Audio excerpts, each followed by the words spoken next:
Salut à tous, c'est un réel plaisir de se revoir pour une nouvelle vidéo. J'espère que comme le marché des crypto-monnaies, vous avez la pêche. Alors les amis, actuellement, on est en train d'assister au bull run. C'est vrai que cela ne se fait ressentir actuellement que sur le projet Bitcoin et quelques rares projets. On a par exemple des projets comme Algorand qui sont en train de prendre au moins ce 40%, si je ne m'abuse. Il y a des projets également qui sont en train de prendre plus de 50%. Donc Algorand est au-dessus des 50%. On a des projets comme Cardano qui est en train de prendre plus de 26% sur les 7 derniers jours. On a aussi des projets très intéressants à suivre comme Solana qui se comporte plutôt bien. On sait très bien qu'aujourd'hui, il y a énormément de projets qui se reposent sur Solana. On a par exemple eu récemment des projets comme Pump.fun qui est un projet qui se repose presque uniquement sur l'écosystème Solana. Donc, le projet est valorisé à plusieurs milliards de dollars. Donc, le projet Solana est incontournable actuellement dans la sphère des crypto-monnaies. Quand on dit projet Solana aujourd'hui, on ne parle plus simplement du Solana, mais on parle carrément de tout son écosystème et des gros projets qui sont également développés dessus. Donc, on va décortiquer ensemble l'actualité autour de ce projet Solana pour comprendre ensemble si jamais le projet pourrait être intéressant à suivre pendant ce bull run. On sait qu'il y a de cela quelques années, 3, 4, voire 5 ans, le projet Solana était l'un des projets les plus intéressants à suivre, surtout le potentiel derrière était énorme. C'est vrai qu'il y a certains qui ont eu à louper le train de sol, mais le projet Solana a toujours été intéressant depuis la nuit des temps. Donc, on va essayer de comprendre si jamais on peut encore compter sur ce projet pendant ce bull run-ci. Si jamais c'est la première fois que vous passez par ici, régulièrement, nous faisons de superbes vidéos sur le décryptage de crypto-monnaies. Si jamais cette thématique vous intéresse, n'hésitez pas, les potos, abonnez-vous. Alors, comme je disais, aujourd'hui, on va s'intéresser à ce projet tant convoité dans la sphère des crypto-monnaies parce que oui, les amis, il y a des baleines qui sont en train d'injecter plusieurs millions de dollars régulièrement sur le projet. C'est vrai que le listing du projet Pump.fun récemment a montré un peu quelques failles de Solana, a montré en fait quelques petites limites de Solana qui, je pense, à mon humble avis, seront corrigées très rapidement. Je pense même que cela a déjà été corrigé, mais c'est normal quand une blockchain reçoit autant de sollicitations. Donc c'est tout à fait normal. Donc maintenant, on voit que les projets comme Solana, Ethereum et Bitcoin sont en train d'être hissés dans le top des projets qui vont recevoir le maximum de capitaux possible. Pourquoi? Parce que les géants de la finance traditionnelle, comme par exemple BlackRock, Grayscale et autres, sont en train de créer des produits dérivés de ces crypto-monnaies. Par exemple, il y a des entreprises qui sont en train de mettre sur pied ou bien de vouloir mettre sur pied des ETF Solana. On a déjà des ETF Bitcoin qui reçoivent plusieurs milliards de transactions. Donc, on a récemment atteint même un record sur le Bitcoin de transactions ETF. Donc, on a par exemple des produits, par exemple, qui permettent à ces derniers d'investir sur le secteur des crypto-monnaies sans pour autant se casser la tête avec les régulations et tout ce qui va avec. Donc, tout ce que ces derniers ont à faire, c'est de passer par ces géants de la finance traditionnelle comme BlackRock, Grayscale et autres pour pouvoir investir sur le secteur des crypto-monnaies à travers leurs ETF.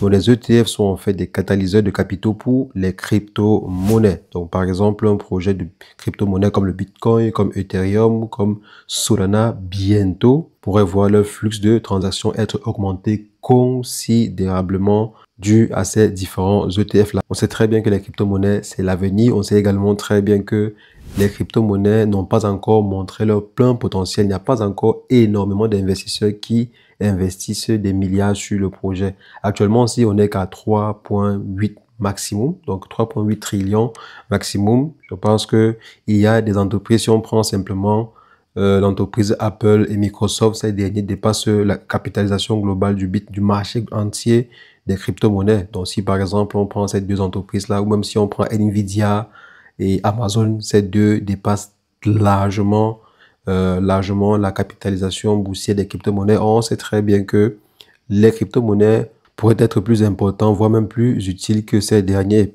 C'est vrai qu'on utilise des cartes de Nvidia pour pouvoir miner du Bitcoin. Mais les amis, on sait très bien que les crypto-monnaies pourraient être très intéressants, voire plus intéressants même que ces différentes entreprises-là. Et par conséquent, une valorisation doublée, triplée, voire même quadruplée par rapport à la valeur actuelle serait le minimum que pourra atteindre le marché des crypto-monnaies. Et si jamais ce market cap vient à connaître cette croissance, ça veut simplement dire qu'il y a des investisseurs traditionnels qui sont venus injecter des capitaux dessus. Et qu'est-ce qui pourrait ainsi faciliter l'arrivée de ces capitaux sur le secteur des crypto-monnaies? C'est par exemple des ETF à l'instar de l'ETF Solana qui pourrait voir le jour bientôt. Actuellement, si la SEC est déjà en train de recevoir des demandes, ils ont même déjà eu à répondre à certaines entreprises leur invitant à se conformiser ou bien à compléter leur documentation avant toute approbation. Donc, il y a déjà des avancées plutôt considérables de ce côté-là en ce qui concerne l'approbation ou bien l'émission future des produits dérivés comme des ETF Sol, des ETF comptant Sol. Donc, il y a déjà des produits dérivés de Solana, mais jusqu'à présent, si on n'a pas encore des ETF comptant Sol, d'ici quelques temps, on pourrait l'avoir. On est en train de prévoir, pour certains, sont en train de prévoir à partir de septembre, d'autres sont en train de prévoir cela pour octobre, une approbation des ETF Solana pour octobre. Mais depuis quelques temps, vous avez déjà la possibilité de pouvoir utiliser des effets de levier sur des plateformes de trading, sur des plateformes d'échange traditionnelles. Par exemple, avoir des produits dérivés sur lesquels vous pouvez appliquer des effets de levier pour profiter des différentes performances du projet Solana. Donc, les amis, ceci étant dit, si jamais on réussit à mettre, je sais que le projet Solana aura ses propres ETF. Il y aura des ETF Solana qui vont voir le jour. Ça veut dire que les amis, il serait possible que le projet atteigne très facilement son ancien ATH, à savoir 280 voire 90 $, si je ne me trompe pas, et dépasse même ce dernier au fur et à mesure qu'il y aura de l'utilité dans cet écosystème-là, au fur et à mesure qu'il y aura des projets comme Pump.fun basés sur l'écosystème Solana qui vont faire développer l'écosystème Solana, les amis, ce dernier va continuer à prendre de la valeur.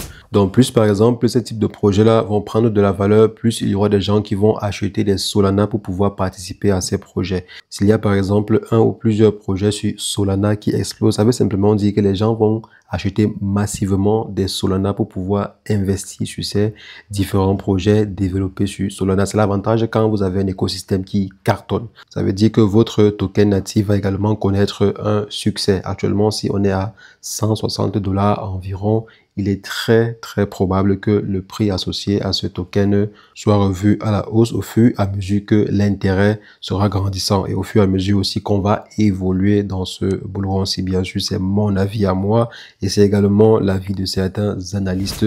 On a par exemple des personnes qui prédisent que lorsque les ETF Sol vont arriver, cela va propulser le projet Solana à 300 $. D'autres voient même un peu plus. Donc, c'est la base. Maintenant, certains vont se dire 300 $, c'est juste à peine 1 fois 2 ou à peine 1 fois 95%. C'est déjà pas mal pour un projet qui est plutôt stable par rapport à certains projets. Donc maintenant, à vous de voir si jamais une telle performance pourrait être intéressante pour vous. Et bien sûr, dans le long terme, on voit très bien ce projet atteindre les 500 $, voire 1000 $ d'ici quelques années. Donc, ça veut dire qu'il y a encore un très gros potentiel à aller chercher derrière ce projet. Le projet est en train de se développer continuellement. Donc, le projet, ce qui est bien, c'est que le projet rencontre des difficultés tous les jours et s'améliore tous les jours. Récemment, c'était les difficultés lors de l'explosion ou bien du listing de Pump.fun, qui a rapidement atteint un peu plus d'1 milliard de dollars de valorisation grâce à leur pré-sale qui était un carton et aussi à leur lancement qui était une réussite. Donc les amis, selon moi, le projet Solana reste l'un des projets incontournables pendant ce bull run. Détenir des Solana, selon moi, c'est très important pendant ce bull run-ci. Soit vous détenez des Solana pour investir sur Solana, soit vous détenez des Solana pour pouvoir investir sur d'autres projets qui vont se lancer sur Solana ou bien qui sont déjà lancés sur Solana. Donc, si par exemple, vous avez une opportunité qui se présente sur Solana, alors en détenant des sols, vous aurez la possibilité d'investir dessus sans pour autant trop vous tracasser la tête. Donc, c'est la raison pour laquelle avoir des sols est très important pendant ce bull run. Et aussi, c'est la raison pour laquelle on dit le projet Sol est incontournable parce que il y a de plus en plus de personnes qui vont acheter cette Solana-là pour investir, ne serait-ce que sur d'autres projets prometteurs qui vont se lancer sur l'écosystème Sol. Maintenant, il y a aussi ceux qui vont investir parce que le projet Sol a de l'avenir, parce qu'il pourrait y avoir énormément d'autres projets intéressants dans l'avenir dans cet écosystème. Donc, dites-moi ce que vous en pensez en commentaire par rapport au projet Solana et également à son écosystème. Je me ferai comme toujours un plaisir d'échanger avec vous et sur ce, portez-vous bien. Ciao, ciao.